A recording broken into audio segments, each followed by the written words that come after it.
नमस्कार, मेरा नाम अंजलि परमार है और आज मैं आप लोगों के साथ एक मूवी के बारे में डिस्कस करना चाहती हूँ। 2 अक्टूबर गांधी जयंती के रिगार्डिंग हमारे कॉलेज में एक मूवी दिखाई गई। मूवी का नाम था गांधी। नाम सुनकर आप लोगों को लग रहा होगा कि पूरी मूवी में सिर्फ गांधी गांधी और गांधी ही आएगा, लेकिन ये मूवी एक से ज़्यादा ऑस्कर अवार्ड अचीव कर चुकी है। आप लोग सोच रहे होंगे कि why it is important to watch this movie.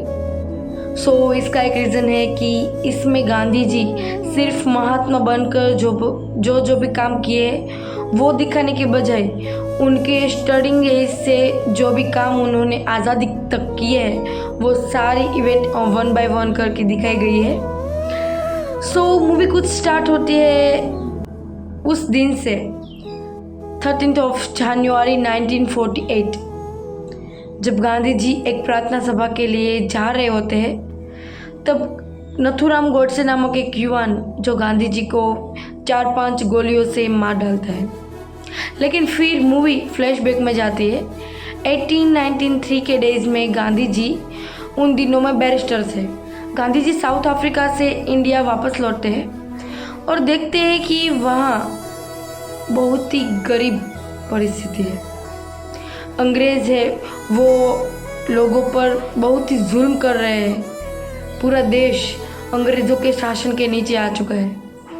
फिर उन्होंने ठान ली कि वो अपने देश को आज़ाद करा के रहेंगे, हिंसा से नहीं बल्कि अहिंसा से। क्योंकि हिंसा न करने का बस एक ही कारण था कि वो सोचते थे कि मैं अपने प्राण आज़ादी के लिए दे सकता हूँ, लेकिन ऐसी कोई भी वजह नहीं है कि जिसकी वजह से मुझे किसी की और दूसरे की जान लेनी पड़े। सो इसी बात पर वे अटल थे और फाइनली उन्होंने अपने देश को आज़ाद करवाया। लेकिन ये जो पूरी जर्नी है उनमें सारे इवेंट वो लोग कवर अप कर लेते हैं कि जो जलियांवाला बाग हत्याकांड है, चोरी चोरा बनाव है, दांडी कूच की जो यात्रा है पूरी, ये सब बातें, ये सब इवेंट्स हमने सिर्फ बुक्स में और कई वीडियोस वगैरह में सुनी होगी, लेकिन जब एक चलचित्र के रूप में हमारे सामने दिखाई जाती है तब हमें कुछ अलग ही महसूस होता है और हमारी संवेदनाएं उस ओर कुछ ज़्यादा ही संवेदनशील बनती है। और हाँ, जब चोरी चोरा का बनाव हुआ था तब उन्होंने असहकार आंदोलन जो वापस खींच लिया। सब लोगों में आक्रोश था कि ये जलियांवाला बाग जो हत्याकांड हुआ उसका बड़ा तमाचा है, ईंट का जवाब पत्थर से है। तब गांधी जी यही कहते हैं कि अगर तुम लोग मारपीट से अपनी आज़ादी चाहते हो तो मुझे ऐसी आज़ादी बिल्कुल नहीं चाहिए। यस, गांधी जी कई बार जेल में गए, लेकिन जेल में भी सारे अंग्रेज़ भी उनकी रिस्पेक्ट करते थे। ये सब बातें हुई जब तक उन्होंने ये पूरी लड़त दी, जब तक ये लड़ाई लड़ी आज़ादी के लिए। और इनमें उनके साथियों का पूरा साथ था। उनकी धर्मपत्नी कस्तूरबा भी शामिल थी।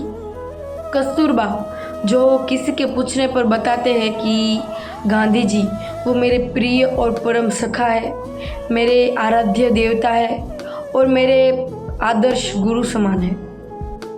अंत में जो सीन आता है जब एक पूरा शांत कमरा होता है और उसमें गांधी जी और कस्तूरबा एकांत में अंत में होते हैं। कस्तूरबा की हालत कुछ ज़्यादा ही ख़राब होती है और वो स्वर्ग सीधा जाती है। तब गांधी जी पहली बार और अंतिम बार शायद उस पूरी मूवी में रोते हुए नज़र आते हैं। यस, आज़ादी तो मिल चुकी थी और जो पूरा कारोबार था वो हमारे हिंदुस्तान के नेताओं के हाथ में आ जाता है। लेकिन तब हिंदू और मुस्लिम के विवाद शुरू होते हैं और मोहम्मद अली जिन्ना जो अपना खुद का अलग प्रदेश चाहते हैं कि वो अलग पाकिस्तान चाहते हैं। कई बार मना किया गया कि नहीं, तुम अलग मत हो, ये जो परिवार है उसे बिखरने मत दो। अगर जवाहरलाल नेहरू की बजाय तुम चाहते हो तो तुम्हें यहाँ का प्रधानमंत्री बना दिया जाए, लेकिन फिर भी वो नहीं मानते। तो एक और तो आज़ादी की खुशी है लेकिन एक परिवार से दो भाई जुदा हो गए, इसका दुख भी है। खुशी मनाए तो किसकी, किस आज़ादी की। किसने सोचा था कि अंग्रेज़ों के मार खाने के बाद उनसे लड़ते लड़ते एक दिन ऐसा भी आएगा कि एक भाई भाई को एक दूसरे से लड़ने की नौबत आ जाएगी। पूरे देश अलग हो गए, एक प्रदेश से दूसरे प्रदेश तक जाने के लिए लोग मीलों तक चलने लगे, भूखे नंगे प्यासे। ये जो करुण स्थितियाँ जो दिखाई गई है, सच में हमारे दिल दिमाग और इतनी असर कर गई है कि आज भी ये उसे भूल पाना और उस दृश्यों को है सिर्फ मूवी ही, लेकिन वो सारे के सारे सीन आज जब बात कर रही हूँ तब आंखों के सामने दिखाई दे रहे हैं। जी हाँ, ये सब करुण सीन के बीच में कुछ अच्छे सीन भी है। उस समय के जो भी ग्रामीण प्रदेश थे, जो भी गांव थे, उन सभी के दृश्य अगर हम देखने जाए तो दिल को छू लेने वाले हैं। अच्छी मूवी है, आप लोग भी देखें और हमारा इतिहास क्या है वो भी एक बार जानने की कोशिश करें।